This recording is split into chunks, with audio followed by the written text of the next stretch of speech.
Warning: the following podcast contains violent scenes that may be unsettling to some listeners. Listener discretion is advised. Hello, and welcome back to Twin Cities by Night and our third story arc, Dread. Dread is set in the Twin Cities of Minnesota, Minneapolis, and St. Paul in the hot and humid summer of 2011. Join us again and continue to follow the journey of Katao, played by Quinn, and William, played by Slavic, as they continue to traverse the dark society held within the Twin Cities.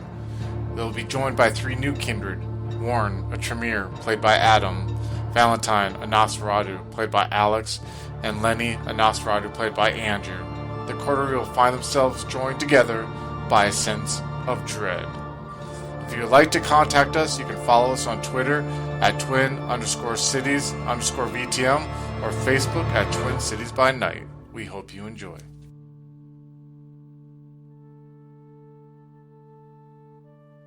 Hello, everyone. Welcome to the fifth prelude for Twin Cities by Night, Dread, where we will be joined by Andrew, who's here with me now. We'll be going over his character, Lenny and Nosferatu, and kind of do what we did in the previous one with Alex and Adam, where we kind of go over the back history of the character, and then when they were embraced, and kind of break it down into three segments. And then at the end, he will cover his character sheet and go over the dots and where it's all allocated and such. So hello, Andrew. All right, so let's just jump into it, right? So tell me about your character, Lenny, and about his childhood, and let's start talking about his mortal life here.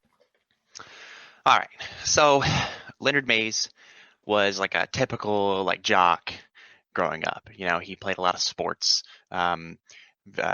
football, hockey.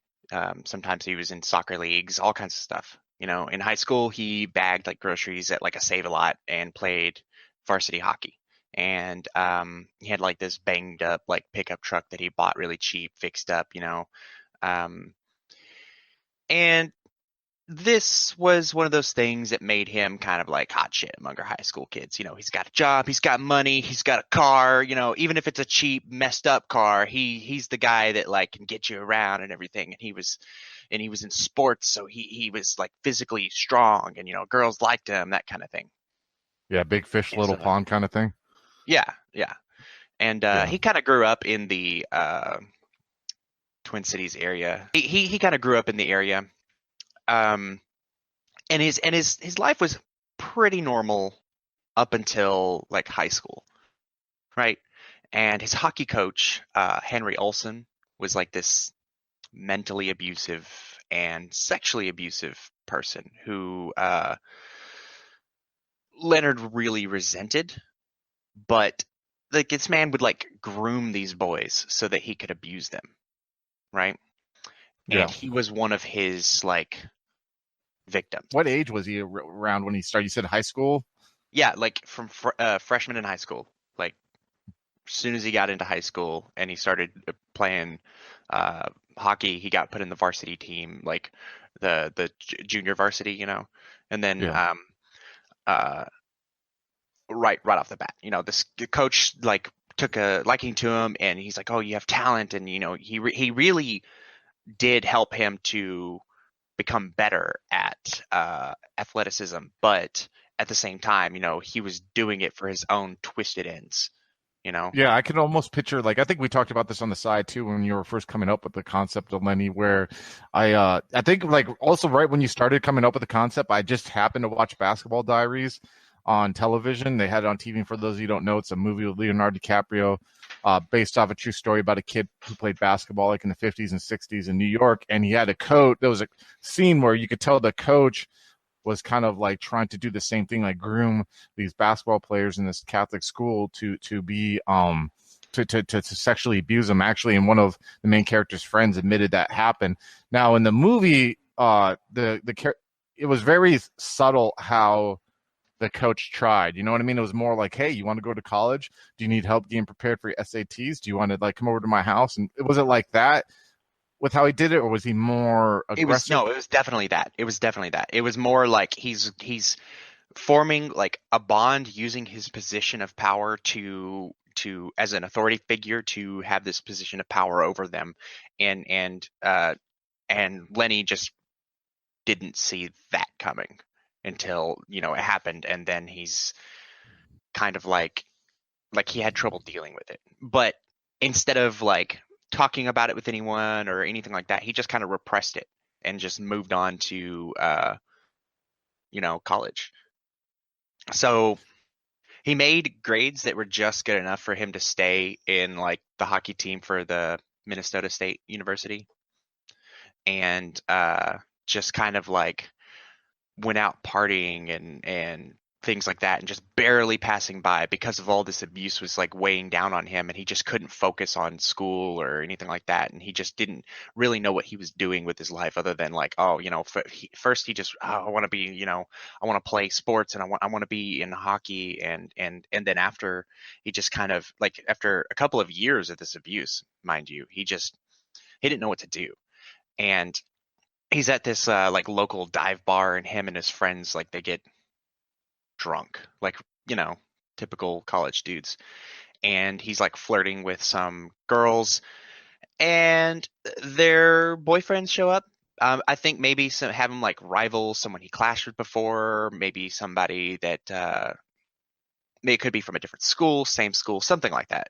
Those types of details doesn't really matter, but the point is that they have some heated words, and they get into a fight, and Leonard gets shot. Yeah, which, in the Minnesota area, and for those of you who don't know, I mean, it doesn't really matter, but like, I have family that's up in that area. That's one of the things that kind of inspired me to run the game in that area, because of the setting. I just felt the atmosphere during the wintertime fit really what I was want to tell the story of Twin Cities by Night. And but my point being, in that environment, that area, especially with a lot of these small town, Twin Cities obviously a bigger town, but especially with a lot of these small town people going to the bigger city for college and everything like that, these kids, and nothing against, but these kids grow up around firearms. You know what I mean? A lot of them have firearms in their truck, and it's just something that is just how it is.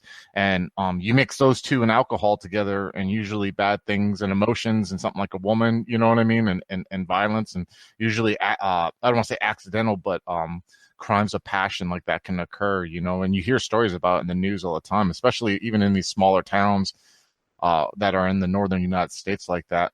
Before we continue on with after you got shot, I just want to ask a clarification. Was he almost like an alcoholic at this point, like, of his life? Was he like, or was it just, you said he partied a lot and he drank. Was it just? It was more about like surrounding himself with other people who just like are just coasting through life and not giving a shit about things. Like, less so about the alcohol itself, so much as alcohol was a means to just socialize and just surround himself with people. Even though he felt alone like all the time, here he is, surrounded by people. He's just like something to try and fill that void, Yeah, that makes perfect sense. Absolutely. So, yeah, so this is where we get into, well, let me ask a couple more questions about him too, just expand on a couple things. You mentioned his childhood. Was his childhood pretty normal and everything to that extent? Yeah, like up until then, it was pretty average, just growing up in the suburbs, that kind of thing. Just nothing crazy, just pretty typical kid. He wasn't exceptional at all, He just was pretty decent at sports. Did his family notice a change in him after the abuse started, maybe like with him trying to find a way to channel that frustration and anger of all that? Did they ever, were the teenage years pretty hard relationship wise with the parents? He probably would have channeled everything into playing, so they would have seen it as like an increase in passion, and maybe they would have mistaken it. And so this whole thing of them not noticing would have fed into his like depression at the time, and his anger management issues were channeled into sports. And so he would maybe be called out on, getting fouls and stuff more often, that kind of thing. Because, in the hockey game, he's like picking the fights. Enforcer. Yeah, he's an enforcer, and his dad would have been like, "Yeah, good job." He would have been all into it, not realizing what was causing him to do this. And so yeah, that exactly. That would have fed into it. Is that like his parents never knew, And I can almost like imagine that the coach never even had any kind of accusations brought forward to him, because in these small towns, these sports coaches oftentimes are held up to a pedestal, especially if their teams are successful. Not, to say, I'm not even saying like all sports coaches obviously are like that, but like it can even go up to a high level like Penn State, you know what I mean, where there's an assistant coach who kind of turns out more and more it looks like this coach knew, the main coach knew that his assistant coach had these horrible, you know what I mean, things that he did towards children. So it's almost like this weird conundrum. You're out there dealing with the abuse that your coach has brought upon you, and he's getting rewards from it by you out there playing harder, you know what I mean?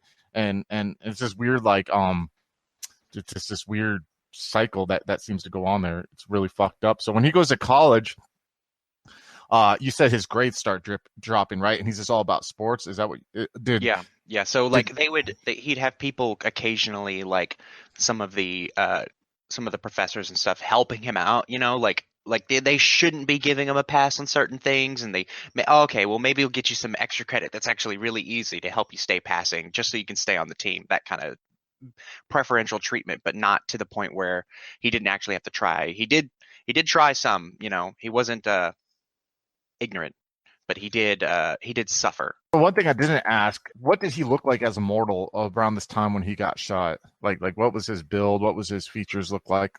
Stuff like that. To be honest with you, I hadn't really focused too much on his appearance pre-embrace, because I know that post-embrace it changes pretty dramatically. So I was less concerned with it, and it was more, I don't know. Yeah, no worries. We'll figure it out. I mean, just average, and average Nordic, northern United States, you know what I mean? Probably athletic built because of his. Yeah, he was definitely athletic build, but he may not have been like the most attractive person, but he was still, he was athletic. So. Okay, now that when he's at that bar and that situation happened, and I could almost see it being like scorned lover kind of situation, you know what I mean? Like your guy probably finds escape in a way with, like you said, with being around people, with partying, probably with relationships with women, so on and so forth. Was your character's mindset at that point? And I know this is kind of a hard question to ask because obviously the act, what happened to him getting shot, was totally, you know what I mean, out of his control. But was he suicidal in a way, or was he like, kind of welcoming? No. Okay. No, just more like he felt like he had that attitude of the young 20-something of being, I'm immortal.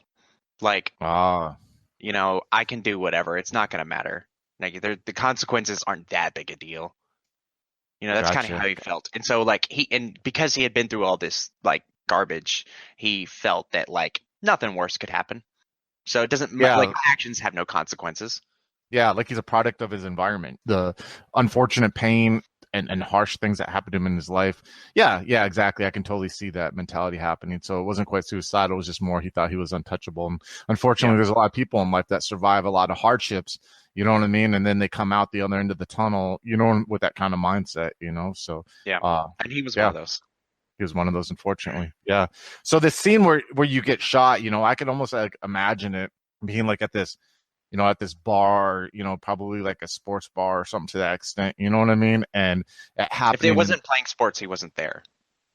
He didn't didn't have a TV playing something, like even if it was like baseball or whatever. Yeah, exactly. I can imagine this happening in the parking lot.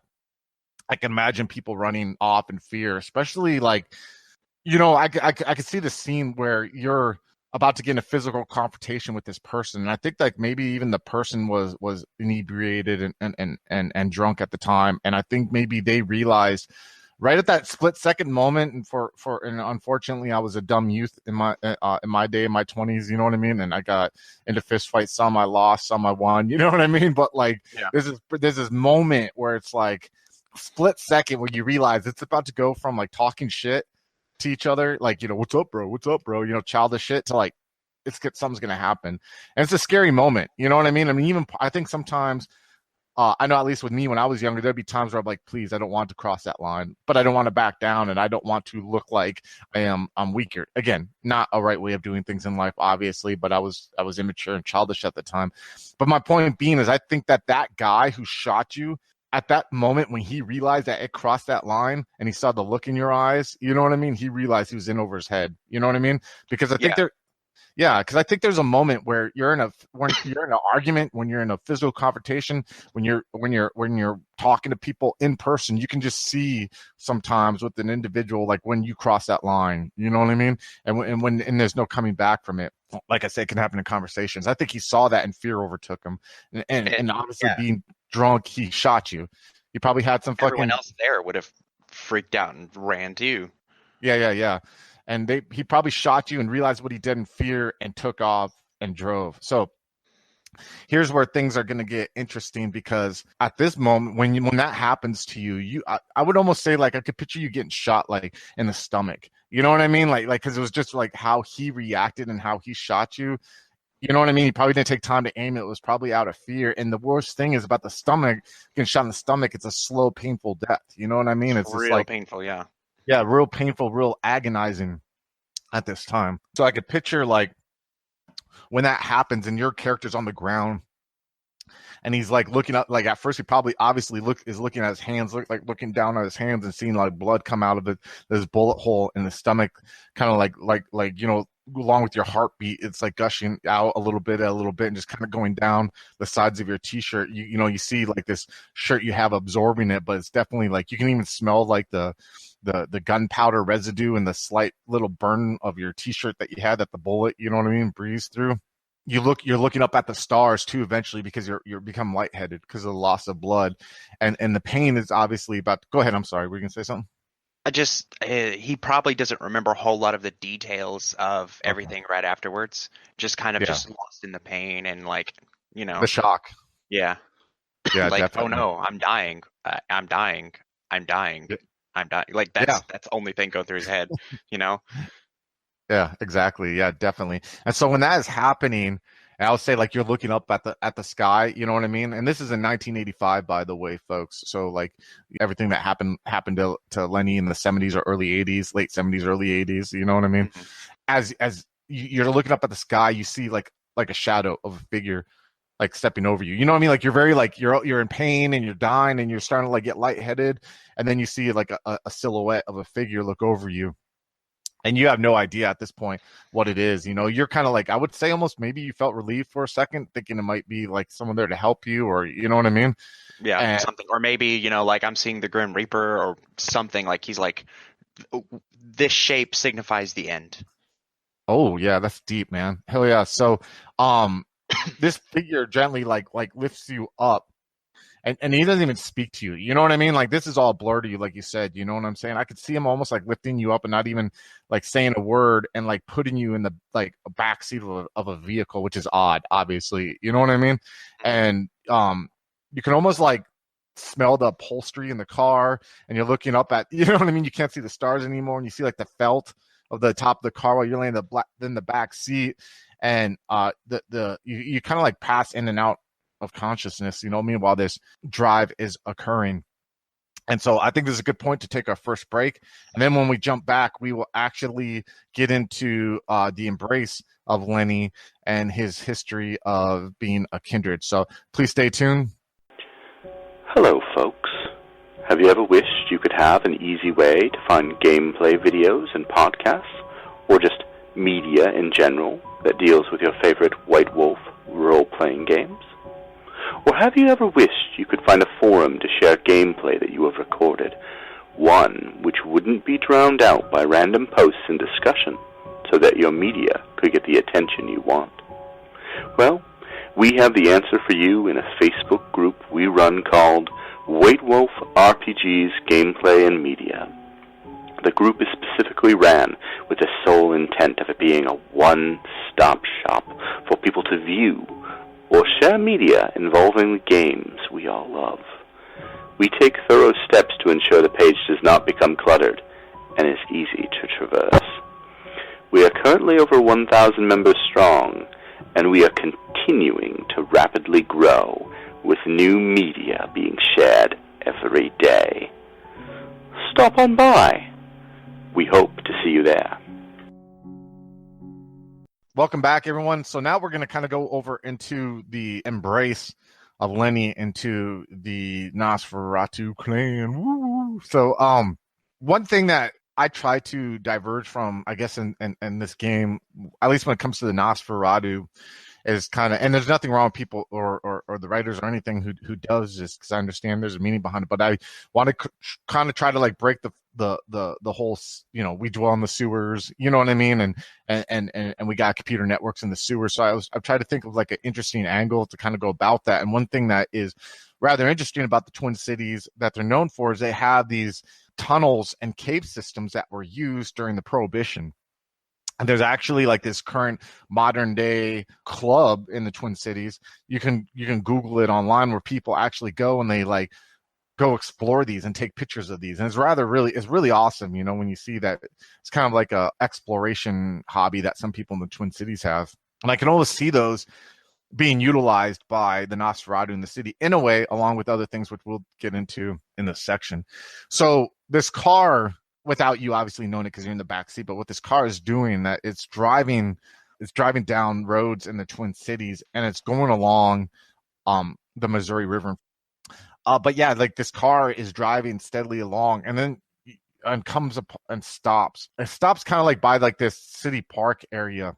And this figure gets you out of the car, and again, you have no idea where you're at because you're like going in and out of consciousness. And this figure like gently lifts you out and starts walking along this grass and this park. And you can kind of see like silhouettes of trees a little bit, you know what I mean, in the moonlight. And you can smell like the smell of like the river, like the algae, you know what I mean, that has and stuff. And eventually you're brought into this cave system. And it feels like forever, like you keep going in and out, but you like, while you're being carried and and this figure's walking with you, you can look up and you can kind of start seeing some features of this figure. And it's a man who looks like he has Slavic features, kind of has like a higher cheekbones. He's really piercing blue eyes and kind of has like black natural curly hair, that's kind of cut shorter. You know what I mean? Not like an afro, obviously, because the guy's Caucasian, but like just kind of cut shorter in a more presentable way. And he has this like very determined look on his face. And you see like when he's looking down, occasionally he'll look down at you, and you'll look up, and it's almost like when you look up, you're trying to read emotion off his face, but you don't see any emotion off there. He's a very like, you know what I mean? Like stoic. Stoic, yes, very stoic look on his face. Can hear the moisture in the cave, like occasionally like little drops, of it coming through as like these tunnels it's walking through. And eventually you come into this opening that's in this cave, and there's some like electrical lanterns that are along the wall, and almost like they're it's a circular, like I want to say, I don't want to use the term room, but it's almost like a circular room that's in this labyrinth, that's in this cave. But there's these like minor, those minor lights that they have where they can kind of like nail them into the rock, and they kind of like go around, and they have like a couple electric lanterns that like hang from them to kind of like to give illumination. And you're laid down upon the floor of this cave, and you hear an American accented voice coming from this figure. You see him, he like bites into his wrist, and at first you're like kind of taken aback. You obviously can't be taken aback because you're dying, you know what I mean? But like in the small voice in the back of your head, just confused, yeah, like the very little remnants of synapses that are going on in your brain, you can be like, this is, you know what I mean, confused. And he takes a bite, he like bites into his wrist, and he like lets it drop on your face, and he says drink, and he like forces your mouth open in a way gently, you know what I mean, to have the blood drop in there. And he's not embracing you here, because anyone, to embrace, you have to be, you know what I mean, drained. But it's almost like he's just giving you a little bit to keep you from dying before, you know what I mean, obviously what he's going to do. And it seems like you're laying there, and you feel like there's warmth for a little bit, like at first your lower body was starting to become numb, you know what I mean? And your legs are starting to become numb, but you feel like this warmth, like menthol feeling. Not saying you're not completely healing it, but you feel like it feel like you're getting feeling back a little bit there, you know what I mean? But you're still going in and out of shock. Yeah. I guess I'll ask you before I continue, like would he be able to like form any kind of thoughts of what's going on at this moment, or would he just kind of be like riding the wave, you know what I mean? And like just, I feel like he'd be more at this point, just he's so like, he's so caught up in like the unusual like circumstance of it all, that like here, like this is completely out of the norm for him. Obviously being shot, and he's in some kind of dark cavern somewhere. Some stranger is like putting blood in his mouth. He's just so like confused and like in pain and everything that there's no really way he can say anything. He's just kind of like, So one question before I continue, and you might not have an answer, so you don't need to answer if you don't. Is he welcoming death, or does he want to live during all this? I think he's afraid of it. Like fear would be filling him for the prospect of death. Now that he's had time to consider it, instead of just like, oh shit, I'm dying. Oh shit. It's more like I don't want to die. So he's terrified of the idea of it. Definitely. So you're laying there on the ground, and you hear a voice coming, and it's not the voice of the man who told you to drink, right? And he hasn't spoken to you other than saying drink, when he did that.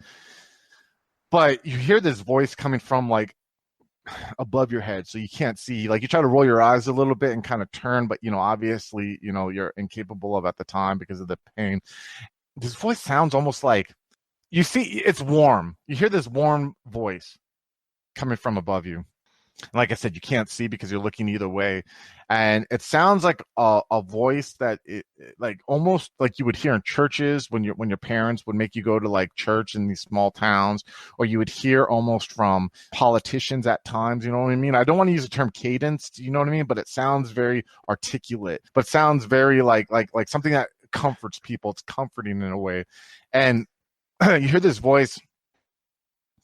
And he says and you take it, he says it to the figure who is with you, You hear him say, he's like, don't you find this to be rather rushed? And you hear the voice of the figure by you. You can even look up, and the figure's sitting. He's like kind of like sitting with his knees up to his chest, you know what I mean? His arms draped over like he's waiting for something. And you can see him because like you're laying there and you can see the figure, and he's like looking towards the figure behind your head. And he's like, I get to have my choice. It's not my fault that I got permission and someone decided to steal that from me. I get to decide. I got my choice. And then you hear the figure from above your head go, I do understand, Harold, but you have to be more selective, I would think. You took your time with the other one. And while I'll support you in any choice that you have, don't you think this is a little dramatic? And the figure that brought you in, he looks and he's like, I don't think it's dramatic whatsoever. I've been watching him for a couple weeks, and if they can mold someone to join their ranks, I can mold someone to join our ranks. Don't I have that option too? He's like, well, of course you have that option. I was blessed in the fact that you came into our lives, and I didn't have to do much with you. But this is nothing but a child. He hasn't even experienced life yet. He's like, why don't you just drop him off at the hospital and leave him be? And he's like, it's too late now. I've gave him some of my vitae. And you hear a little like tisking sound coming from the figure above. He's like, you're so emotional at times, but I suppose that brings strength to our causes. It's like, so you're really determined on bringing this one over, that this has to be the one. You don't want to give it more time? You don't want to like keep eyes on him for a little longer? Maybe mold him from the side? No, I don't. I took my time with the other one, and they stole him from beneath my nose. I have the privilege. I have been given permission for what I've done for the city by Philip to bring someone over, and I want to bring him over. This really, really frankly, Elijah, this is the end of the discussion when it comes to me. Are you going to help me through this? It's like, yes, of course. I'll help you, and I'll be here for you, and we'll help guide this one into our ranks, and we'll be here to comfort him when he goes through the pain. I just want you to know that I hope you're not doing this out of anger. You're not doing this out of some kind of feeling like you have to overcompensate. No, not at all. I'm bringing him in. I'm taking responsibility for him. And I'll teach him our ways, and I'll make sure that he can contribute. It is your choice, and I support you. And I like what you told me. He seems to have passion like you. albeit misguided, I would say. And this, and you don't see him motion, but he's motioning with his voice. You know what I mean? Gunshot wound. Looks like you're rather kind of put into a corner then, right? Is that why you're doing this? He's like, of course. I don't want to see him die. I don't want to have a second one slip through my fingers and have to start from scratch again. It has to be done now. All right, Gerald, if you feel the need to, then would you like me to be here while you do it? He's like, it'd bring much comfort if you could. This is the first time I've done this, and frankly, if it was anything like when I was brought over, I don't want to let this poor soul have to go through it. Just with one, while you were comforting to me, Elijah, I think having both of us here will help make it better for him. And as you're like, what the, you know what I mean? Your mind's trying to, like you said, you're confused. You know what I mean? You're trying to comprehend what's all being said. You hear footsteps, and you like of this voice that's coming by your head, and you can kind of like the one figure who brought you in is on his knees to your right. You know what I mean? Looking above your head, and you see that figure looking to your left, like that someone's walking around. You hear the footsteps, and as you're kind of trying to like look from the side of your head at like who's coming walking over your left shoulder. You see like these like very pale white foot, and you see these like white robes kind of like are by it, you know what I mean? And as you see the figure comes more into your peripheral vision, you see like more of these white robes, and as you are starting to look up, you see like this, and it's hard for you to gauge height, you know, obviously with you being dizzy, with you going into shock, and you see his figure walk behind the kneeling figure, and he walks to your feet and turns and looks. And at this moment, I would almost say, and you can correct me if I'm wrong, because it's obviously he's your character and you know his mindset, but this is the moment where you start, like, for a second, you're like, is this like death coming to take me? You know what I mean? You see this figure in these like white robe that and for those of you and we'll talk about this NBC more, but for those of you who don't know, the Church of Latter-day Saints, from my understanding, I'm not a member, but they some of them have these white robes that they wear during some of their practices or rituals, and that's what this is. And you see like the figure in reality is about 7 feet tall and gaunt. I can't stress enough. And he has these long like white hands, you know, with these long white fingers that go down. But it's the face that in an odd way is almost like horrific and oddly like angelic mixed together. It has very long blonde hair that like goes back, and but it has like this sickly pale white face, like when I'm not talking about like low humanity sickly white pale, I'm talking about albino, and has these eyes that are just pure crimson, no irises, no pupils, you know what I mean, and has this like nose that is almost like non-existent, but has these long two canine fangs that seem to go down, but you can see like the teeth under like translucent skin. That's what the skin's like. It's translucent, you know, at the moment. And the chin kind of like drops down to like an unnatural like angle. And you can see like little like the veins that are under the skin that are full of vitae that seem to like spread out almost like spider web across its cheeks and go down its veins, you know what I mean, into his forehead. And it brings horror for you a second, because it almost looks like like I said, a monster, but it has this comforting presence, oddly. And as you're looking up, you're like, you look to this figure, you go to look at the figure that brought you in, who's on your knees, and it's almost like a slap to the last like grips of sanity that you're trying to hold on to during this whole process. You see this almost like I don't want to say a blob, but it's almost like it doesn't even have a shape almost of the face that you saw. You see like it looks like pale and translucent skin like the figure at your feet has, but it looks waterlogged. You know what I mean? It looks almost like slack, where like half its face kind of looks like to have the normal skeletal structure of a normal face, and it has those crimson maroon eyes. And when I say crimson, I literally mean crimson. I don't mean like bright feral, you know what I mean, red eyes. I literally mean Not the protean. Yeah, no, not at all. red eye thing. This is Like color blood-filled. blood. Yes, blood filled, exactly. And you see like the left half of its face is that of a normal man. Oh, not a normal man. A translucent skin, has the eye, the eyes, and it absolutely has no hair on its head at all. But the right side is like this, like the whole. It looks like it's had like the stroke of all strokes. You know what I mean? It's unnaturally like shifted down, and like it's like just almost like lax and relaxed, and like some of his bone structure is just missing. Yes, almost. Yeah, exactly. That you summed it up perfectly. Like you can see its eye, but like from there down, it's just like this loose, like almost like bone structure's missing. You can see like its right half of its lip completely like comes over to where you can't even see half of its teeth, and it just kind of like it like sags unnaturally like a flap from like a bulldog on the side of its neck. You know what I mean?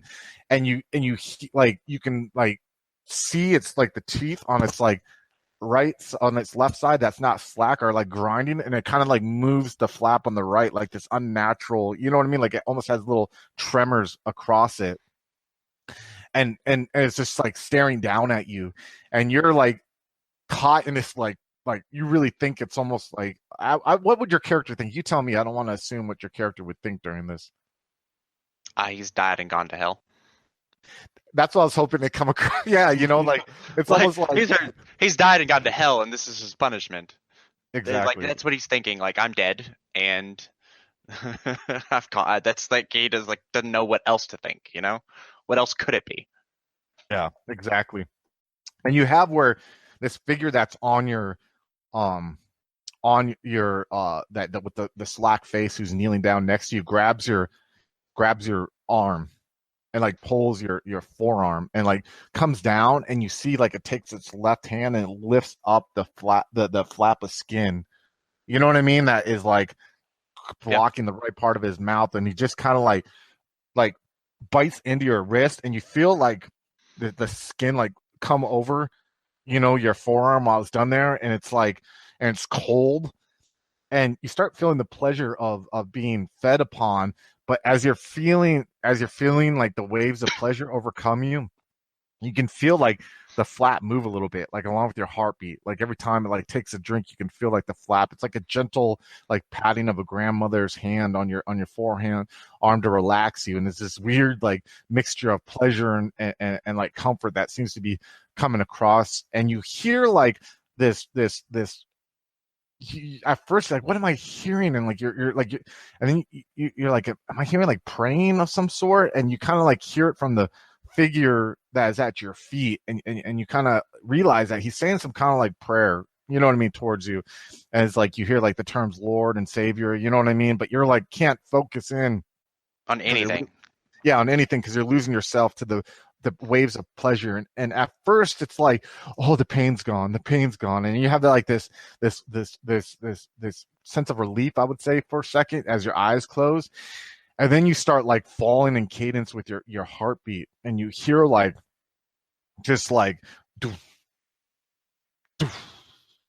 And you have like this last second of almost like fear come over you, because you realize you're dying. You know what I mean? You realize like all that shit that was this is it. Yeah, this is death. It.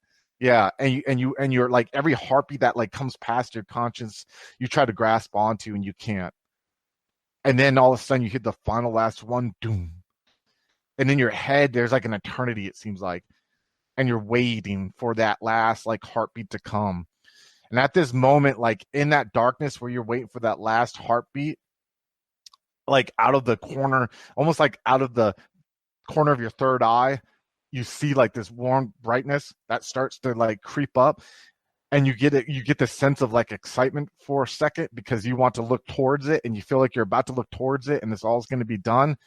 And when you start turning your like lack of a better term, your face towards this light, like all of a sudden you just get like this, you hear this loud like clapping sound, bam, and you like eyes open up, and you see these two figures looking at you, and you have this sense of let me ask you, what sense would your character have almost if he was like about to see the light and go towards the light, and then he opens up and he sees these two monsters that are above him, and I'm going to continue on. I just want to know, like, would he be angry? Would he be like sad, or would he be like? Do you get what I'm trying to come across here? Probably relieved. He was afraid. Ah, So okay. even though he's looking at these two monsters, he's relieved because he's like, okay, I'm not dead. Gotcha. So as you open your eyes, you see the figure again, and he like drops. You see him drop your arm there, and he's you're feeling this wetness hit your face.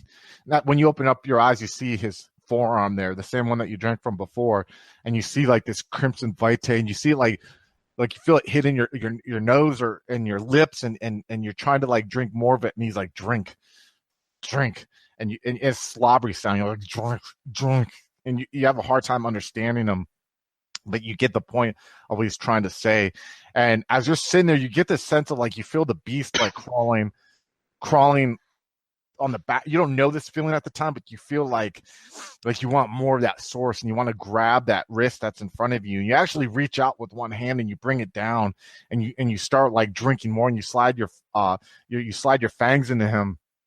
And you feel a second where you feel like, oh, this is what I want. You know what I mean? This is more. Yeah. But you feel like this hand like push your forehead down, like rip your, you know what I mean? Their forearm from you.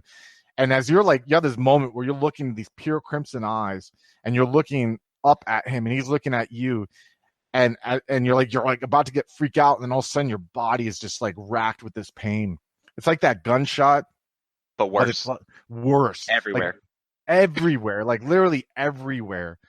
And pretty much it's like somewhat what happens is like over and we'll like kind of like delve into it more, you know what I mean? I just want to give a general summarization. What happens like over a week, you're like in this room like with your sire and with his sire, you know what I mean? And they're there comforting you through these changes, because it takes about a week to happen, you know what I mean? Like they're slowly, like you see where like they'll bring in people, and you want to destroy and you want to kill these people, but they're like teaching you, you know what I mean, like how to feed carefully, you know what I mean, and doing all that stuff. And we'll delve into this more, but they're kind of like, this is during the time where they're starting to slowly teach you like the traditions and all that stuff, and break down, you know what I mean, the general Camarilla like laws while you're going through these changes. It's almost like this nurturing process, you know, they're there for you through your pain. Even like there may be times where there's nights where like the whole night you're just like, oh, like, you know, screaming, and they're there like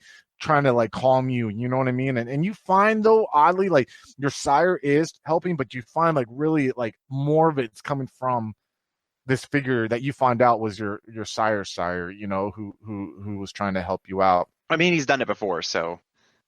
Yeah, exactly. He's done it before, you know. So, but before we continue, do you want to explain what your character ended up like looking like once all these changes went through and were done?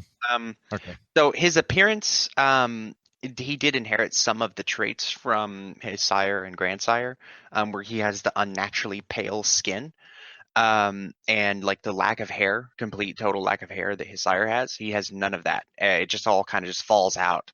And he kind of has like the opaque eyes that like a dead body, but like with the blood filling up in them like theirs, you know, like this white like layer over them, and just like filled with blood, and just like it looks like they're dead. But he can see fine, but you know, they look like just the eyes of like a bloated dead corpse.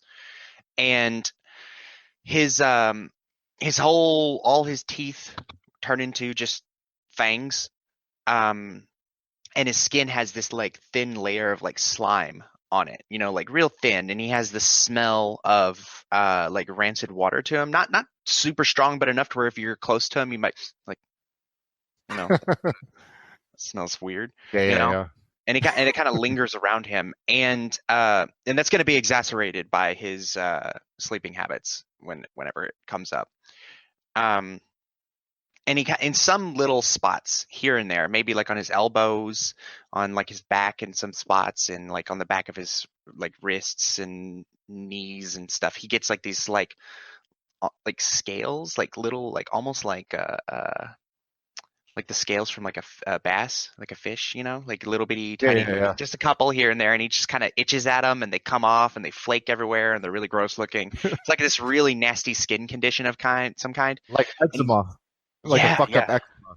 yeah, but Yeah. it's like these weird dead fishy scales, like that kind of contribute to this odor, of like rancid water. After this week, after this week of like them explain the traditions, them doing the fear, you start finding that like the pain is gone from you. You know what I mean? And you have where one night, like you notice these two individuals come in and speak to you, and they look nothing like the two figures that were with you, but you know that that's them. And you're having, and out of character, we're explaining like you figuring out, you know what I mean, disciplines and stuff like that. But they come in, the figure of the person who brought you in looks the same, and you realize his name is, let me give you the proper name. I know it's Gerald, but his last name is Foster. Gerald Foster. Yeah, look at you on it, doggone it, Gerald Foster. Hey, there is a section on the character sheet for sire, so that's good. Gerald Foster. And we're going to explain after this part where like you kind of learn more of his backstory, because this is 1985, obviously. Gerald Foster comes with you, and this other person named Elijah Benson comes with, but you see that he looks like what he's wearing at this time. He's wearing like these like khaki pleated slacks, and this is like fall time, by the way, in the Twin Cities at this when this is happening.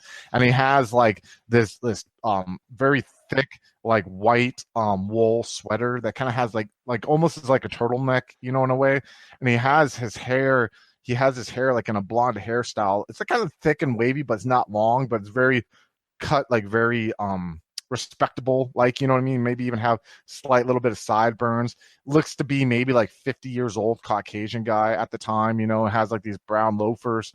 And you see him and you're like, oh wow, like this image like matches the voice that you heard. Like oftentimes when this figure would talk to you before, it came across as like angelic, but then when you hear it from this figure, you're like, it clicks. You know what I mean? Like this voice goes very, very well with this figure.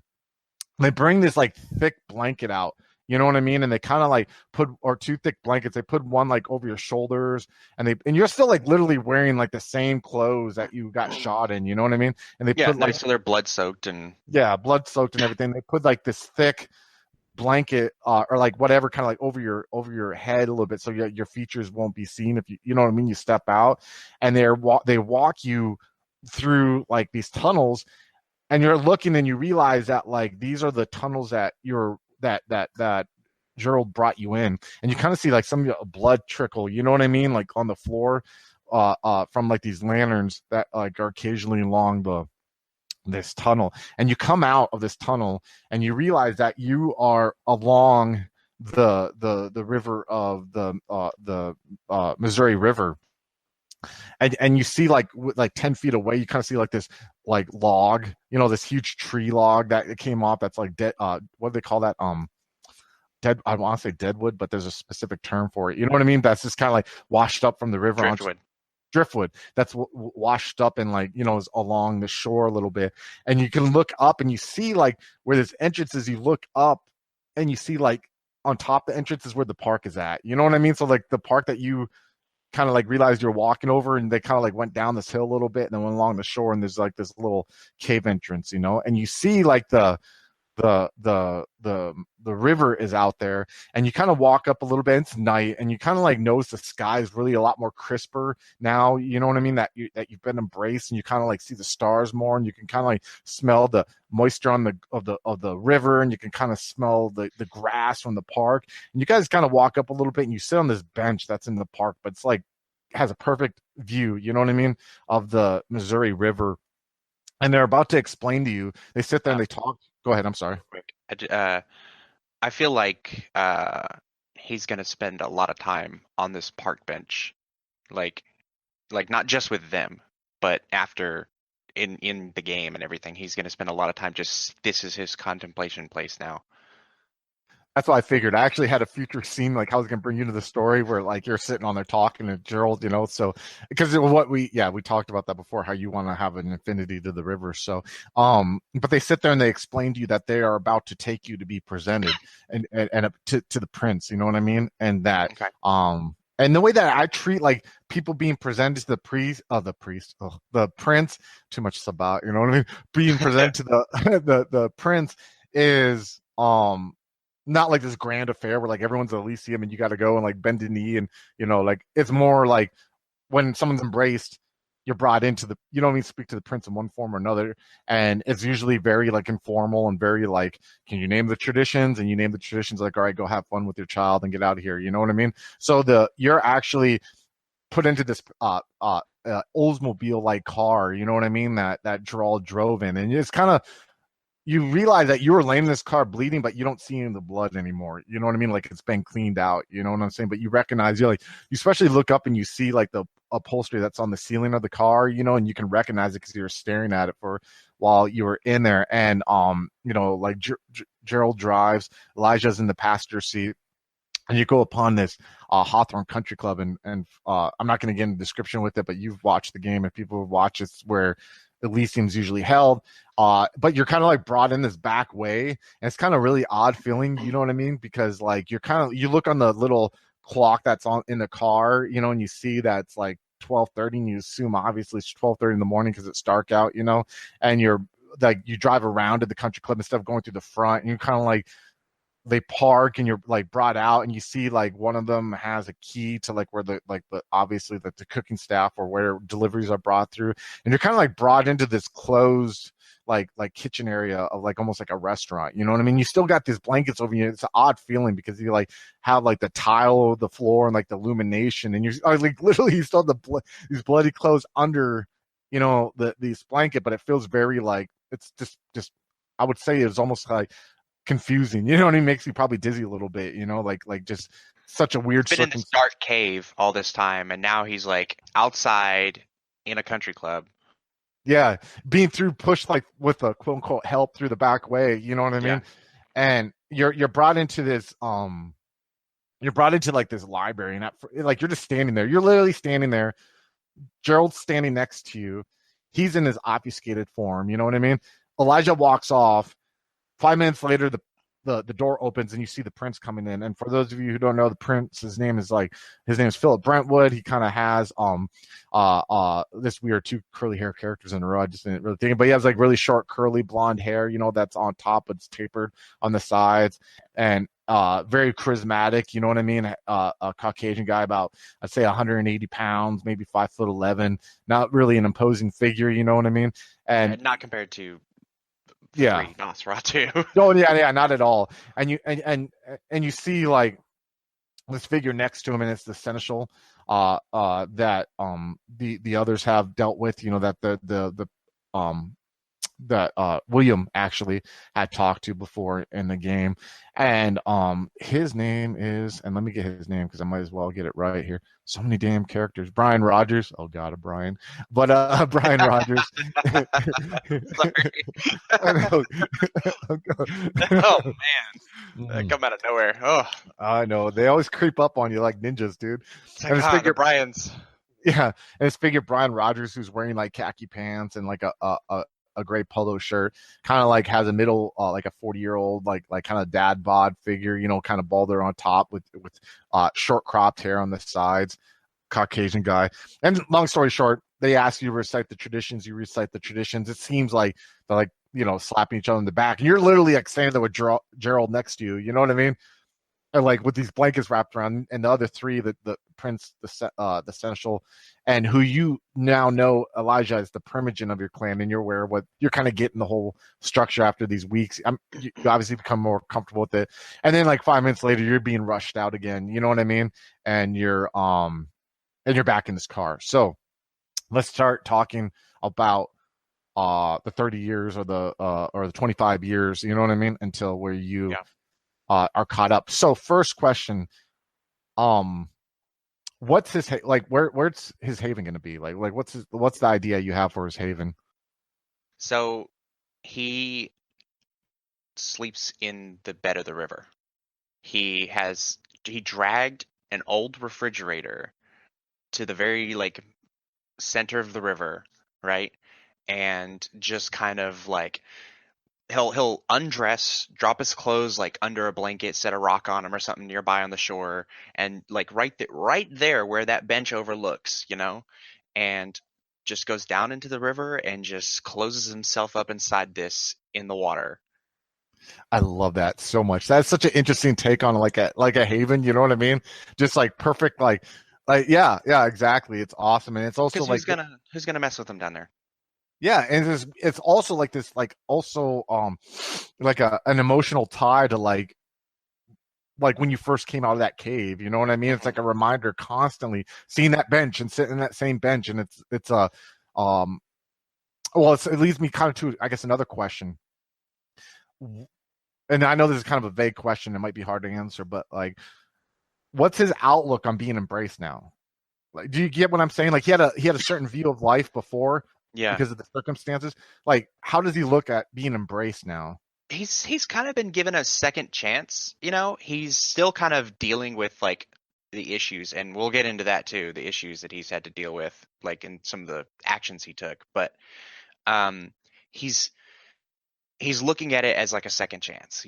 This is his opportunity to just do something, even if that something is just helping these people who gave him that chance. He kind of feels almost indebted to them in a way, because his life was about to be snuffed out like that, with no say so on his own behalf. And he was terrified of that. So now he has this opportunity to just do something else. Yeah, I like that a lot. I think that's what I figured the outlook he would have. You know what I mean? Like a fresh start. So basically, like what they do is they give you like a year or 2 years. You know what I mean? On your own. I know that sounds really odd. You know what I mean? But again, for those of you who may have not have watched the other story arcs of Twin Cities by Night, I like to really emphasize how Kindred are secluded, like how they can be in a city for 25 years and not see another Kindred if they choose. So, you know what I mean? Some of the other characters in Twin Cities by Night that's not going to quite be the case with Lenny because of his clan, and we're going to get more, you know what I mean, a little bit into that. But I would say like they give you like a couple years to kind of be like, the rules, you know what I mean? You need to figure out your thing. So what does Lenny do in these couple of years? He tracks down Coach Olsen. He gets it in his mind that he can get revenge. He can confront him and be like, look at me now, and look what the monster I am that you have made me into, kind of thing. Like, now I'm as ugly outside as you made me on the inside. Yeah, definitely. And he tracks him down and decided, he's going to get revenge. And he just beats the shit out of him because he's strong. He's really strong, and Nosferatu are extra strong, and just beat him unconscious and ghouled him, and kind of just made him bound to his will, just to have some kind of power over him. That was like one of the first things he did. Yeah, definitely. Like, I can, and we're gonna delve a little bit more. I'm sure you'll go into a little bit more what that leads to. You know what I mean? But like, yeah, like that. We'll talk about ultimate revenge. Like, you got this guy who emotionally, physically preyed off you, and now he's relying on you emotionally and physically to you know what I mean, of his existence. Like supernaturally bent to your will now. But I'll let you continue. Go ahead. Yeah. He lets the coach continue to do like his grooming thing to kind of help him with getting like a hurt he can feed on. So he prevents, or at least he thinks he's preventing. He doesn't know exactly, but when he finds out anything else, but he prevents him from preying on these boys himself, and he feeds off of them. So he puts his twisted skills that he has, that he's used for all these years, to a use that Lenny feels is like, this is a better use of your skill. Yeah, definitely. I can feed without hurting people. I'm sorry to interrupt. No, don't be sorry, man. It's it's like this perfect we talked about this offline because it's almost like comparable in a different way to like Valentine's Ghoul, who's like got a history of like, you know what I mean, being a kind of a killer and towards women, and like Valentine like kind of waving the carrot around him, but every time the guy tries to touch the carrot, he like beats the shit out of him and punishes him, you know what I mean? And like that. yeah, and that's like, talk about a perfect way of hell, like, you know what I mean? And it's almost like let me ask you this: Does Lenny have any kind of like? I mean, it's obvious that this guy with Vitae and being kind of in tune with the beast, being around what he has taken advantage of for ages. You know what I mean? There's a risk that he could do something to these boys. You know what I mean? How in Lenny's mind, is he aware of that? And he just doesn't. I mean, like, doesn't look at the boys like he. I mean, he obviously can say like, "Hey, you touch those boys, I'm going to punish you," kind of thing. You know what I mean? Yeah. And Lenny's mind, is it like almost like he's disconnected from those boys, and he's willing to take that risk and doesn't. You know? Do you see what I'm trying to say here? It's like there's a risk there. You know what I mean? Lenny's like creating the situation to where one of these boys could be taken advantage of, and he's just relying on like, I'm going to punish you if you touch him. You know what I mean? That's basically what it is. He's relying on that, and like the threat of maybe even death, you know, that this coach is gonna listen to him, because if he doesn't, you know, he might be just killed. And again, there's the blood bond too. Mm-hmm. Oh yeah. So which is it's gonna make him an emotional wreck. You know what I mean? He's gonna be pulled by like his fucked up instincts that he has, and then the beast, and then his dedication to you. And now does in the back of Lenny's head, does he kind of like have a little voice that hopes that the coach will fuck up one day so he can like kill the coach or beat the shit out of him? Does that make sense? Yeah, he kind of does a little bit. Yeah, definitely has that kind of deep dark hope that would happen, that he can take it out on him, you know, that he can just like, give me an excuse, just give it to me, please. Exactly, that's what I was trying. Exactly, yeah, like give me an excuse, you know, like, because this is weird, like vampires are fucked, dude, and vampires do this type of shit, you know what I mean? Like, we can, like, there's multiple instances in the different games that we have, you know what I mean, where vampires are like in their head rationalize, I'm doing something good, but really that little voice, the beast in the back of their head's like, give me an excuse, you know what I mean? Like, do it, you know what I mean? And like, so yeah, definitely. So we can even say that like this coach, you had him relocate to like a different school in the Twin Cities, you know what I mean? To where he's like grooming these boys over the 30 or the 25 years that, you know what I mean? Until we catch up to modern day. One thing I would like to point out too, and I was going to point out in the game, but kind of point out too, is that like, you notice with the introduction of your Vitae into his system, like he gives off a even kind of like a personality wise and a little bit appearance wise, like a nastier vibe.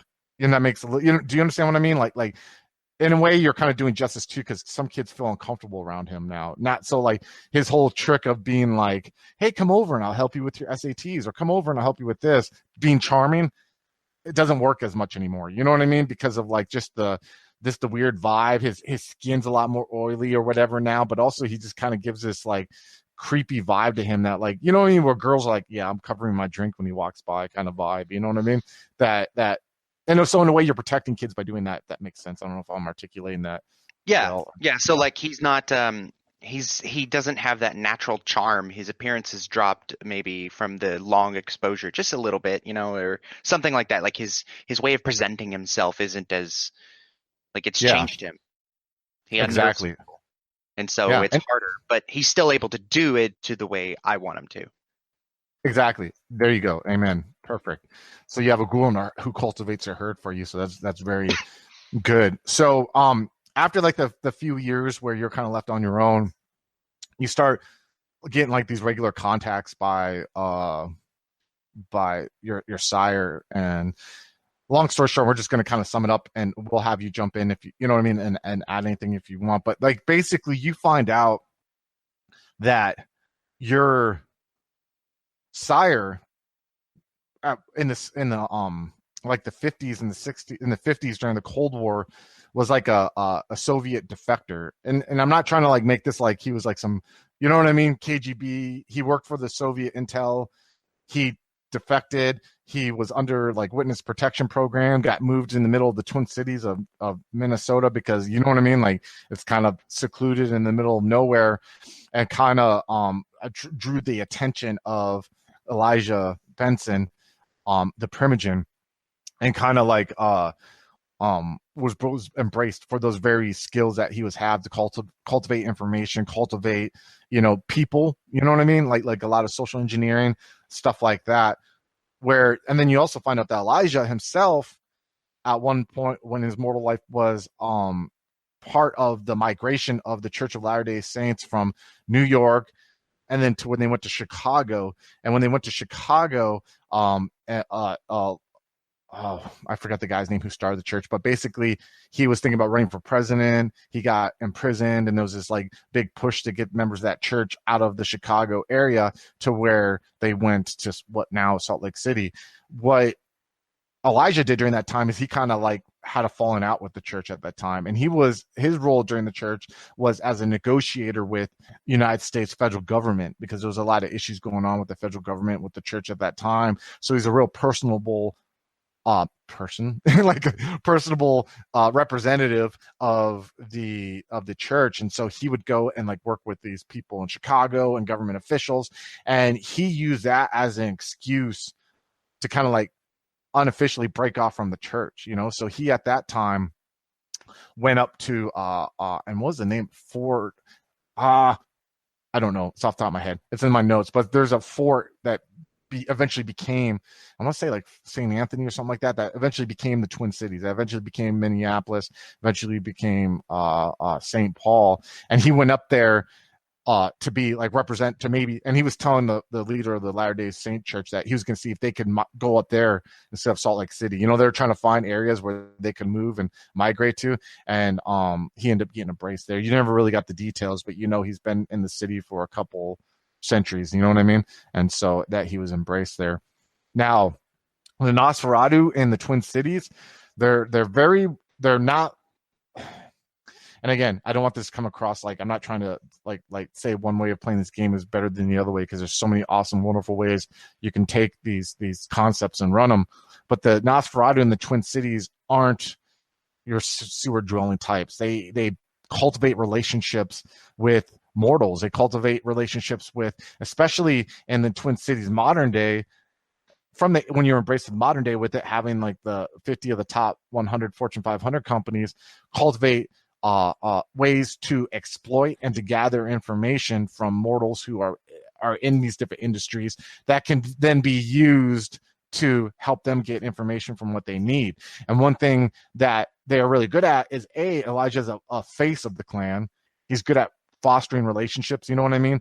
Fostering, being political, to for lack of a better term, while you and Gerald are really good at gathering data, and you're almost like sent out as like I hate to use the term like an investigator, but to like from the shadows track observer. Yeah, exactly, perfect observer. You're not the creepy Nosferatu who's obfuscated in the corners like, oh, I'm spying on you, you know what I mean? You watch back from a distance, you know what I mean? And you take notes, and you kind of like, you learn from Gerald like the art of like formulating conclusions, you know what I mean, and a hypothesis of what's going on, you know.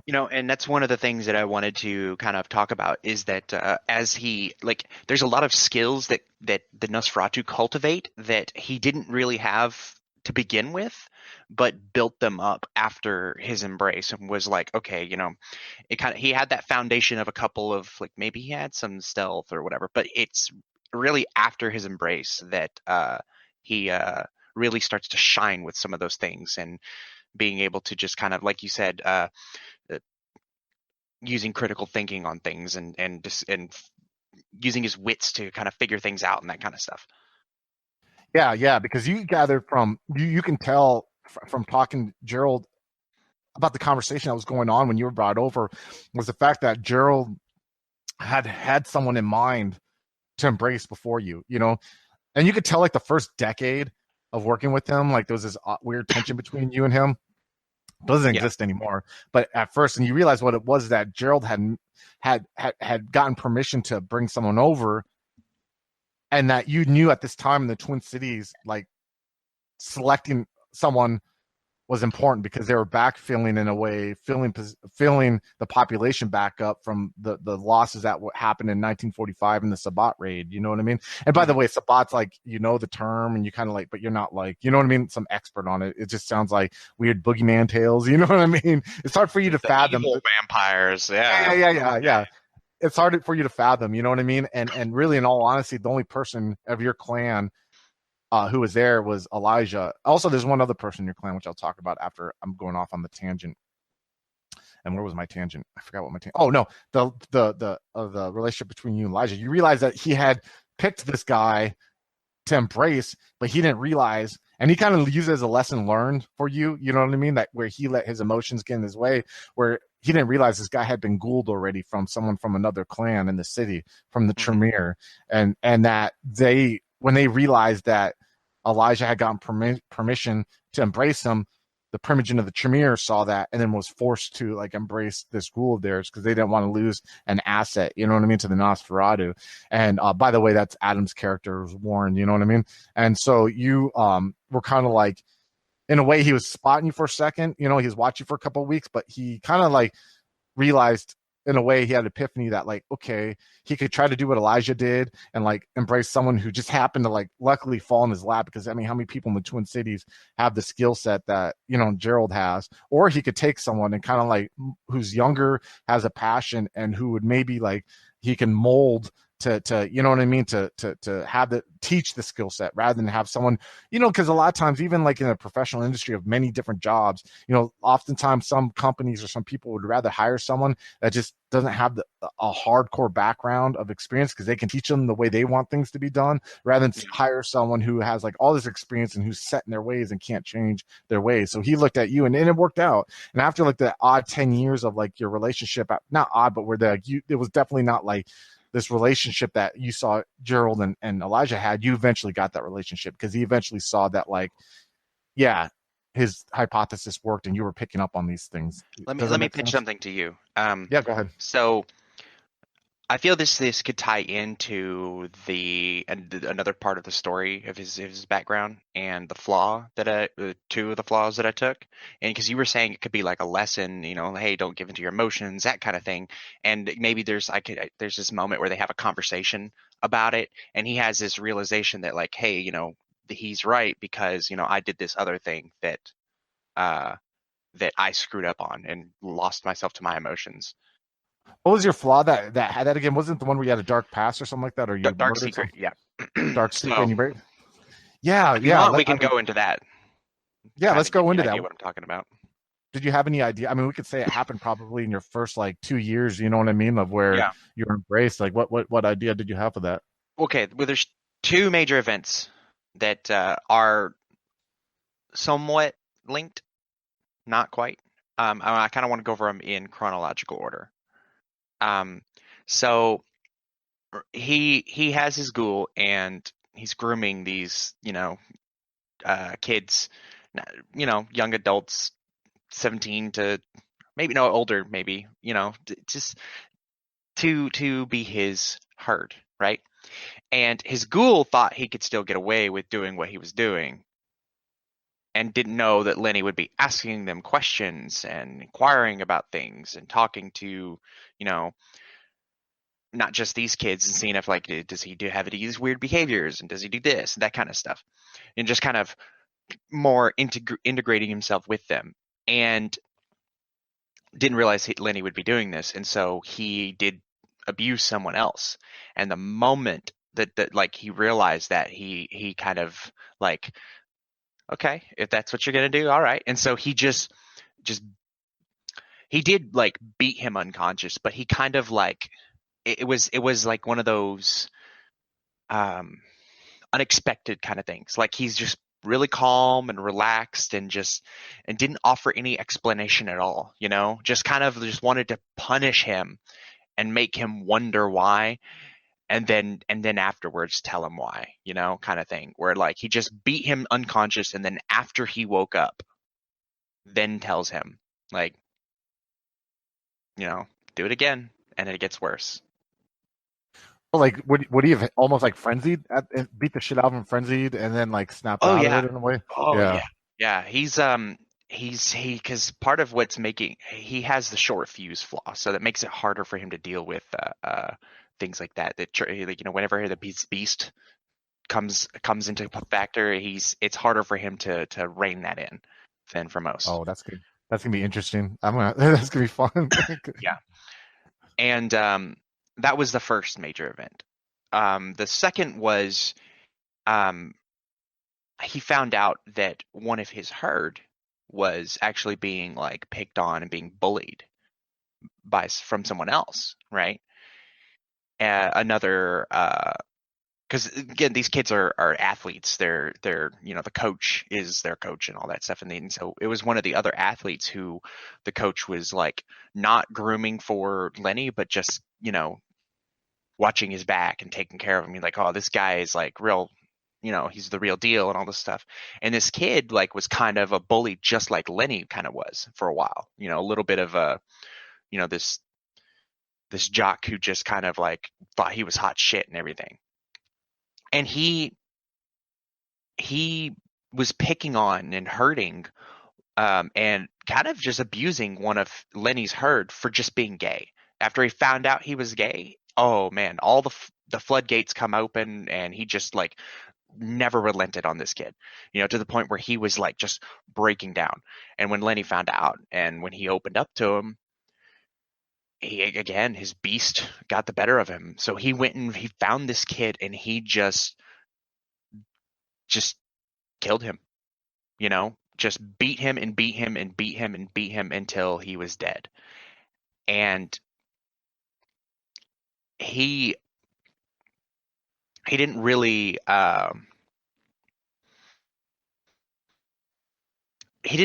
like know how to deal with his beast right then. He was struggling with this, and that's when I would imagine this can tie into when he talked to his sire and everything, and how he can kind of like try and find some solace. He was really just stricken with remorse. He didn't know what to do, and the only person he opened up to was the one person that he opened up to as when he was younger, to the coach, and told him what he did. And so he has this secret that this kid he killed. He just dumps the body in one of the rivers and like lets nature do its part, and just it was definitely just body shows up weeks later, kind of thing. It could be like a potential masquerade breach too. You know what I mean? Because I could imagine like he probably frenzied and like probably like in some like a locker room. You know what I mean? And it just became like this bloody scene where like the coach had to like help you clean up. You know what I'm saying? The scene your sire probably doesn't know. You know what I mean? None of them know. You know what I mean? Oh no, and it's the one piece of leverage that Coach Olsen has over him. We can even say that he said something to the extent like, hey, I love you, bro, but you scare me at times. So I have a videotape from like the security camera in here. You know what I mean? That I'm not going to tell you where it's at. You know what I mean? But if something was to happen to me and I was to disappear, he tries to do that sometimes coyly, I would say, almost, if you agree. Like, you know what I mean? Like an insurance policy, like almost like a, I was thinking more along the lines that he just has like just the fact that he knows and that he could talk to someone is enough to where he does it. He's not completely like, they have this understanding kind of thing where like you don't cross the line, I don't cross the line, kind of thing. So it does afford him a little bit of leverage and self-assured, like, okay, he probably won't kill me unless I really fuck up. Yeah, I can dig that. I can definitely dig that, man. So, yeah, that's good. That's good. And we can say like, and he did feel remorse for this. This was one of those things where like he didn't feel good about this at all. Like he lost control and he killed someone who probably didn't deserve it at all. Like, sure, he was a jerk, but to die. And he probably reminded you, what was even worse is that he reminded you a lot about yourself beforehand, which even made it like you having to confront who you were at one point. You know what I mean? And then talking to his sire afterwards about, you got to learn how to like control yourself. And so this is where like why he's in the current state of mind, like when the game starts, where he's still struggling with it, but he's learning and he's able to kind of like move on, and he's trying to gain control over his own beast, as it were. You know what I mean? Like he's still struggling with it, but it's an active like thing for him. Yeah, I can dig that, definitely. Yeah, I'm glad we sat down and knocked that out, because I feel that will be a critical part of his backstory, definitely. So one thing too is to add, when it comes to NPCs in the 70s, there was a new Nosferatu who came from outside the city. His name is Richard Carter, I believe. Let me I'm on the Venture tab. I'm like, where's this guy? Yeah, Richard Carter. He's a black dude from New York City, who came to the Twin Cities. You kind of got wind, and he is like, he is part of the Nosferatu, lack of a better term, Twin Cities network. You know what I mean? But he is like, he always is kind of like has this satellite relationship where like he's not part of the quote unquote family. They don't call themselves, the family or whatever, but he's not part of the line that, you know what I mean, that you came from, Gerald, and Gerald came from Elijah. But that Elijah and Gerald, who's the whip of the Nosferatu, basically maneuvered to get Richard to be deputized, and he's, he's a deputy that serves under Ty Harper, who's the Brujas sheriff. He when he's obfuscated, he basically looks like African American guy, wears like black t-shirts, black jeans, has like a leather jacket, leather cut. He has that Hammerhead MC, patch that's on the back of his leather cut. Has like a picked out afro, not a huge one, but one that like is evenly circumferenced around his head. Very like kind of a witty guy. You kind of got wind from him that he was like a survivor of a Sabbat embrace, in New York City, and fled, but he doesn't know shit about them. He's just one of the few, who kind of like were able to get away before becoming really ingrained. And you find him to be humorous, where like your sire and his sire aren't really like, humorous type people. But I just wanted just to bring him up so there's another Nosferatu in the city, because I forgot to mention him earlier. So what else was I going to say? Oh yeah, another thing. So while doing this work to kind of like show, I guess, that some of the events which occurred in the city, your sire had you follow, to the best of your abilities. Again, we use the term follow. It's not like you're always around him or whatever, but to try to track why this group of neonates were tasked looking into these double murders that were the first arc. You know what I mean? So like, I'd almost say like a couple times you kind of kept eye across the street or whatever on like Juno's restaurant, and you would see that they would meet there sometimes. You know what I mean? And I would even like, and you can say yay or nay. You know what I mean? But I'd almost like have this like I think I mentioned to you offline, like a idea of like you kind of like realizing they were going to that house that was at the end of the first story arc, but not realizing it till later, or not getting there till later, and seeing like all the dead bodies that were like in front of that had died in the snow in the front, and being like, what I mean? Obviously like, being like, what the fuck? Yeah, what the fuck? And then realizing that someone was covering it up, you know what I mean? And you don't know who, you know what I mean? But just kind of like made you pay more attention to the quartery, to where like in the second arc, you were kind of like figured out in a way, you're figuring out that something was happening to the quartery, like someone was like messing with them. You maybe even kept eyes on that Medusa nightclub, whatever that Jonathan had, and I would even could even picture you like being in the parking lot of that mental hospital where the last scene takes place, and seeing like Katow, when he failed his Rorschach roll, like bursting through the window and falling, like, you know what I mean, in the parking lot, like 3 stories up, and being like, what the fuck, you know what I'm saying, and seeing him leave. But what do you think about that? Yeah, that's fine. A lot of the way he could accomplish a lot of that is because I did bring Obfuscate up enough to get like Mask of 1,000 Faces, and he tends to just wear like blue jeans, dirty boots, a hoodie and jacket and that kind of thing, and he could just pass off as like a homeless guy most of the time. He doesn't He doesn't dress up or anything, so like he could be just observing as like someone, the type of person that most people just kind of their eyes glaze over. They see average person walking down the road, just nondescript, not standing out in any kind of way. And so that's kind of what he would be in those scenarios, where he would just be like, just that dude over there. Definitely. I like that. So awesome. So anything to add before we go take our second break and go on to the next section? No. I'm looking over the email and like the backstory. I want to make sure like we covered. I think we've covered all the stuff that I sent you, and we're good to go. All right. So stay tuned. When we come back to our next break, we're going to talk about how Lenny kind of gets pulled into the story, and then he's going to Andrew's going to read over Lenny's character sheet so you can kind of see where things are spread out. So stay tuned. High Level Games, the industry's first choice in taking your games to the next level. We are a podcast blog and new media network at highlevelgames.ca. We have blog posts about all of your favorite games going up 5 days a week, and a podcasting network with actual plays and shows that discuss role-playing games, with more rolling out all the time. We are on iTunes, Twitch, and YouTube. Find out more information at highlevelgames.ca, a site that certainly isn't controlled by a shadowy board of directors of otherworldly origin. That's highlevelgames.ca. Please, help. They're coming.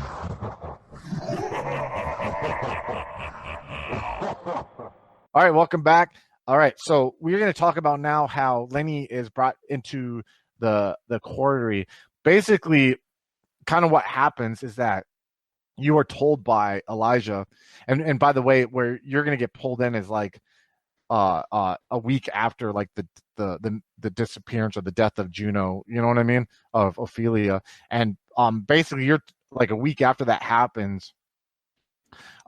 Elijah tells you that he has received an email from a Nosferatu from outside the city who wants to become, lack of a better term, a citizen, a denizen of the Twin Cities, which you realize in your last 25 years that like the whole, like there's this unforeseen, I hate to use this term battle because it's not like really a battle, but of the clans trying to get more of an influence in the city. And it's like this weird ebb and flow, especially with like the population being rebuilt after politics. 45. Yeah, politics. And you kind of see where it can kind of go from like 0 to somewhere, like, like the Malkavian clan went from 1 to like now they are 4, you know what I mean? And you kind of see like, and where the gangrel went from like 4 to now being 2, you know what I'm saying? So what you're told by Elijah is that this Nosferatu, not only is he valuable because A, the numbers that it can raise the clan, and he's gotten permission to bring him over, B, his background with Ophelia, Juno, being the fact that he emailed Elijah saying, hey, I want to come to this city, and that I'm coming here because I want to look into her death. I want to find out what happened to her and what killed her, which to Elijah and especially Gerald is an opportunity for you to get a little bit more embedded, you know what I mean, to find out what's going on and kind of play the role of liaison of sorts, you know what I mean, like a guide for this new Nosferatu, but also to be like embedded to get more information that you can. But the one issue they're telling you is that the fact that what is considered taboo in the Camarilla is that this Nosferatu was embraced as a child, you know what I mean? And so like you're kind of like expected, and they're not like, you are tasked to babysit, you know what I mean? But you're kind of like expected, because this is the first time that this Nosferatu has been in a city that's dealt with Camarilla, you know what I mean, rules. It's been taught the traditions by Ophelia, because what happened out of character is Ophelia, after the first story arc, was so shook she went to this town and just kind of like vacation there and came across this little Nosferatu, and she had email correspondences and was telling it about different stuff that was going on. And at the end of the second story arc, the star, the Malkavian who diablerized Ophelia, sent an email to this Nosferatu saying, hey, I think the Dunstern is you know what I mean, starting to mess with me, help me, and all this shit. And then that's what brings him in. Yeah. I remember the character creation session. Oh yeah. So it's like, so you're kind of just going to be like tasked to work with them, but and kind of find out the information that you can, and kind of like you're good at it. You're good at being like the kind of like the silent observer, fly on the wall type stuff. You know what I mean? And and I would say I'm known that if I'm in a situation where I have to defend myself, they're pretty positive I'll get out fine. Yeah. Now, one thing to ask before we go into your character sheet, I'm just curious. What's your character's reaction after kind of being secluded or dealing with, like, you know what I mean? The two, your sire and his sire. What's your reaction, not only A, being like kind of put more socially, you know what I mean, in a situation with other kindred, but B, kind of like in a way you're going to be working with a couple of the members, because we're going to talk about what happened to Jonathan Chase in the story, but like a couple of members that you've been watching, like you were kind of spying on, you know what I mean, William and Catal for a little bit. Like, what's your character thinking about that situation? He's he doesn't really care to get to know them personally.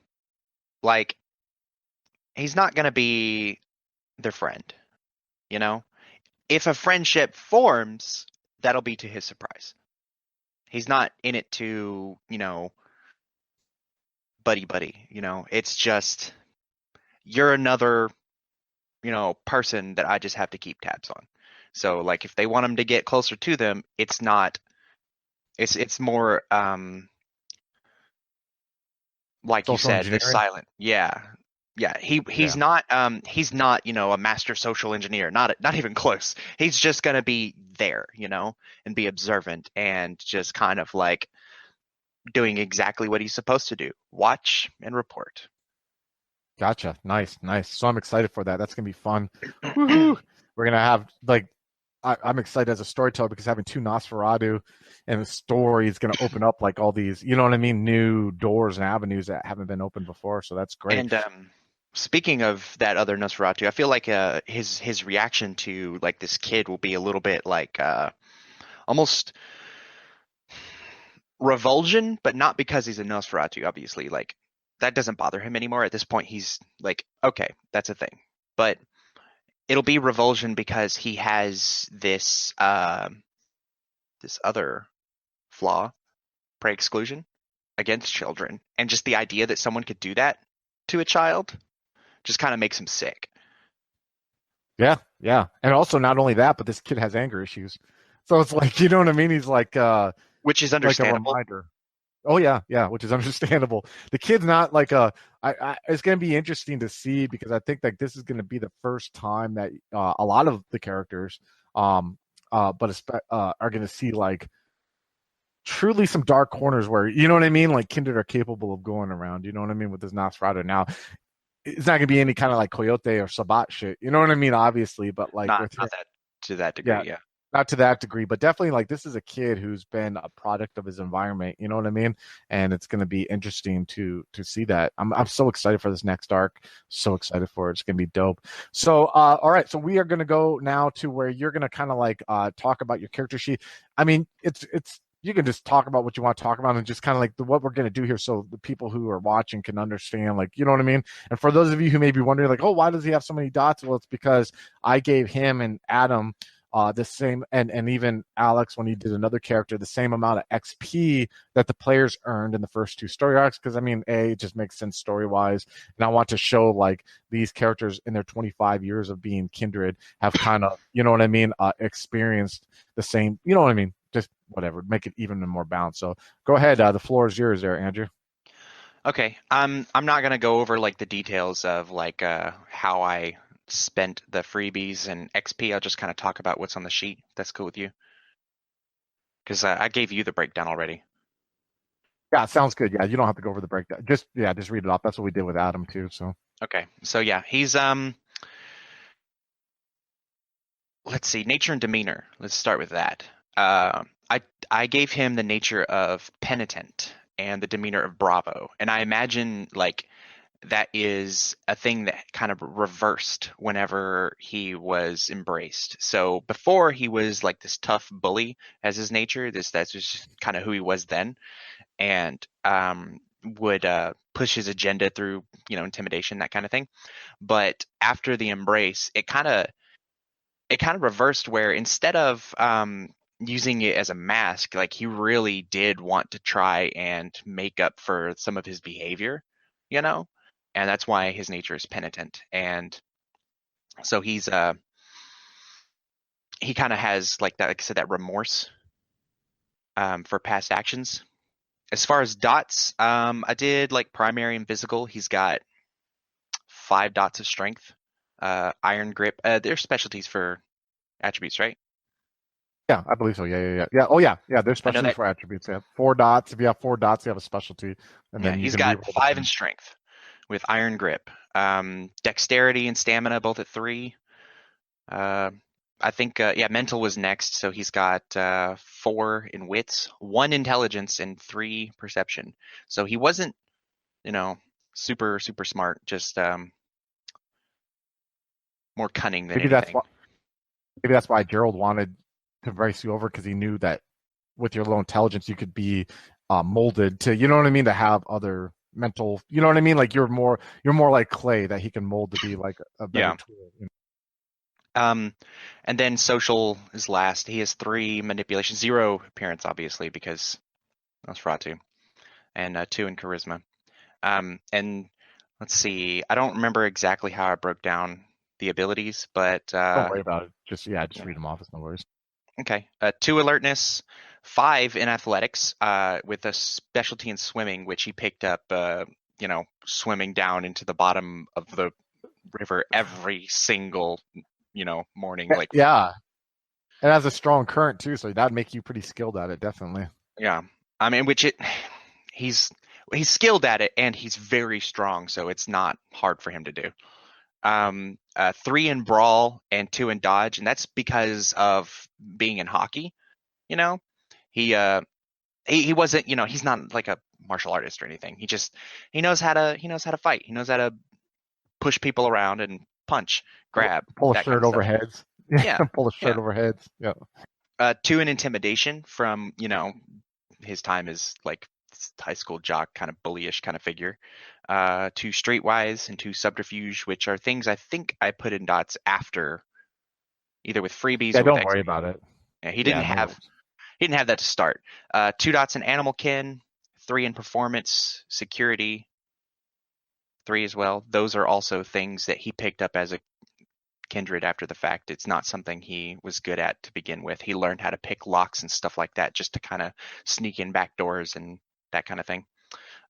He's got 4 in stealth with silent movements as his specialty, and 2 in survival. And his weakest by far is knowledges. 1 dot in academics, 1 dot in computer, 1 dot in investigation, 1 dot in medicine, 1 dot in science.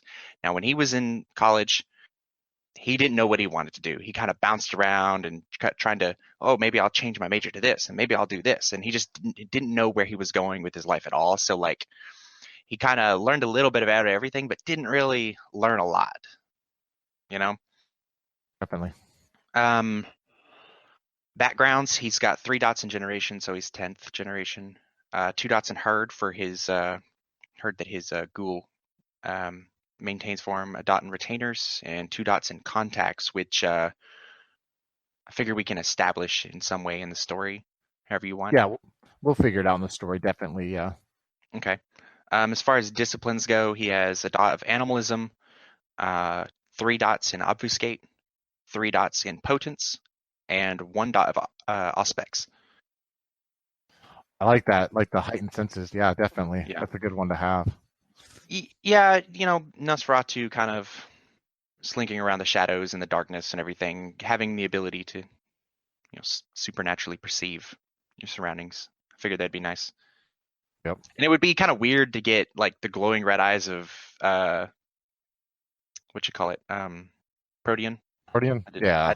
I didn't want to do that, so that's why I went for Auspex instead. It just made more sense to me, just having like, because like if he's swimming down to the bottom of the river, what if he just kind of feels like major disturbances in the current, if like a boat going overhead through feel, through Yeah. Oh yeah, that'd be awesome, that kind of dude. stuff.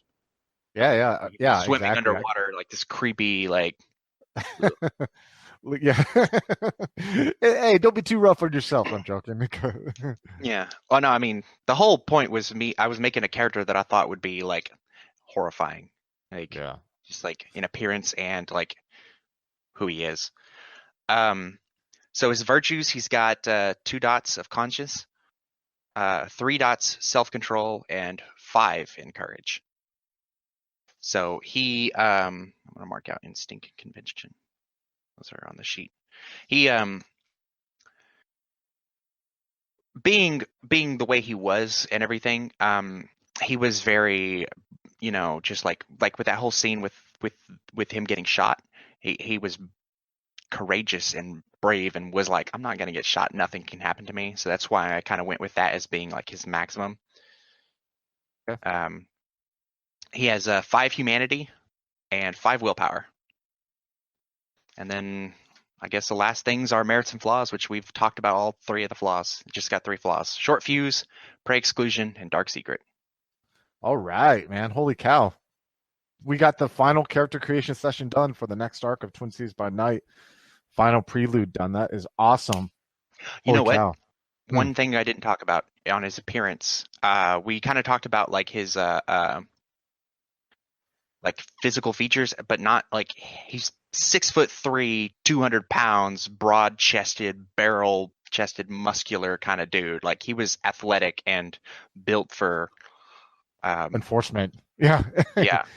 So like that's what he was as he was a hockey player, and he was just aggressive and physical. So, and that he still has that. Awesome stuff. Sweet. So I think that's it. I think we have officially done with the character creation session. I felt that was very productive, and I think we have your character fleshed out. Oh, I'm so excited. So, do you have anything to add before we go? I can't wait for the day I just punch somebody in the face with 8 fucking strength. You're like, Roman Dunstern, come here. No, I'm just playing. Yeah.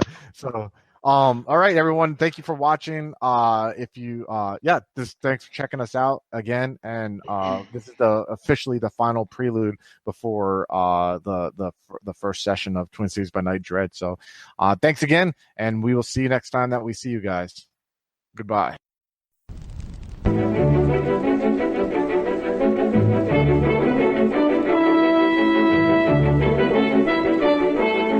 The Los Angeles metropolitan area is constantly growing and changing.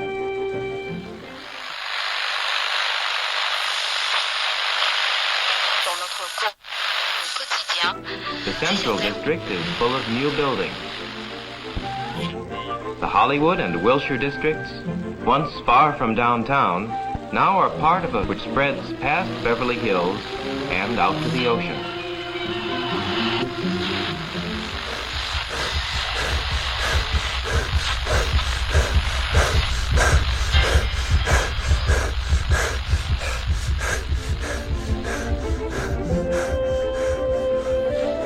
But why is all this going on in Los Angeles?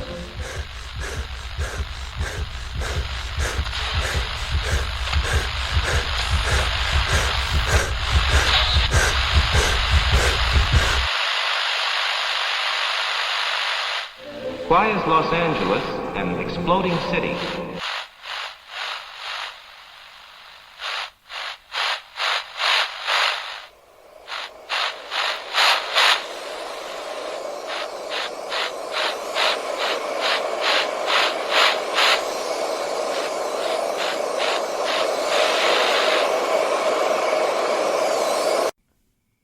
Neon Masquerade. The Demon's Mirror. 13 Candles. 3 chronicles running through the undead veins of the City of Angels. The Esoteric Order of Roleplayers Actual Play Podcast invites you to drink deeply.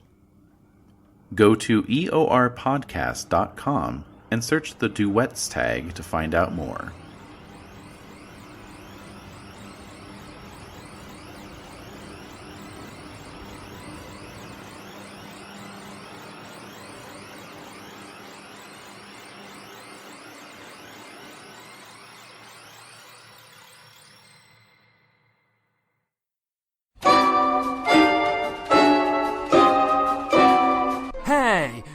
Like World of Darkness? Do you want to introduce your friends to it? But there's one problem. Nobody reads books anymore.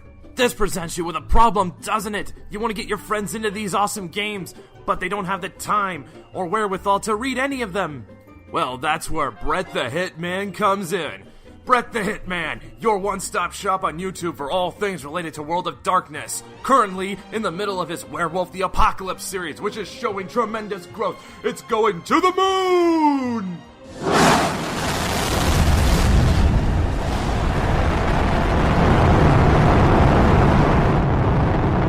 That's right, watch Brett the Hitman and you will get style, flair, humor,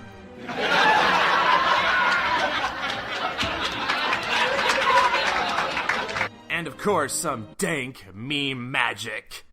Fucking normies! Brett the Hitman on YouTube at youtube.com/I love other people's misery. So watch now! If only for the dank memes. Tune in today!